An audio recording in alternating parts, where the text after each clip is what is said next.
มาต่อที่ศาลสมเสยจากพระทานท้องสวรรค์พรหมวิหารห้องนายกรัฐมนตรีกระทรวงการต่างประเทศ แห่งสาธารณรัฐประชาธิปไตยประชาชนลาวถึงพระทานตินมองสเวเนื่องในโอกาสได้รับการแต่งตั้งให้ดำรงตำแหน่งเป็นรัฐมนตรีกระทรวงการต่างประเทศ แห่งสาธารณรัฐสหภาพเมียนมาคนใหม่ โดยมีเนื้อในว่าพระทานข้าพเจ้ามีความปิติยินดีเป็นอย่างยิ่งทรงคำสมเสยอันอบอุ่นและพรไซอันประเสริฐมายังพระทานเนื่องในโอกาสที่ได้รับการแต่งตั้งให้ดำรงตำแหน่งเป็นรัฐมนตรีกระทรวงการต่างประเทศ แห่งสาธารณรัฐสหภาพเมียนมา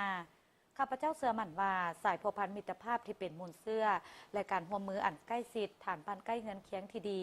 ที่มีมาแต่ดนนั้นระหว่างสองประเทศและประชาชนสองชาติก็คือระหว่างสองกระทรวงการต่างประเทศลาวและเมียนมา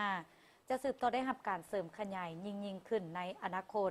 ข้าพเจ้าหวังว่าจะได้เหตุเวียกอย่างใกล้ชิดร่วมกับพระทานในการส่งเสริมการพัวพันสองฝ่ายที่ดีงามของพวกเขาในปัจจุบันก็คือการร่วมมือในเวทีภาคพื้นและสากลโดยเฉพาะในขอบอาเซียน CLMV ACMEX และอื่นๆเพื่อผลประโยชน์ของประชาชนสองชาติก็คือครอบครัวอาเซียนข้าพเจ้าขอถือโอกาสนี้อวยพรไซให้พระทานมีสุขภาพเข้มแข็งมีความผาสุกและประสบผลสำเร็จในหน้าที่อันสูงส่งของพระทาน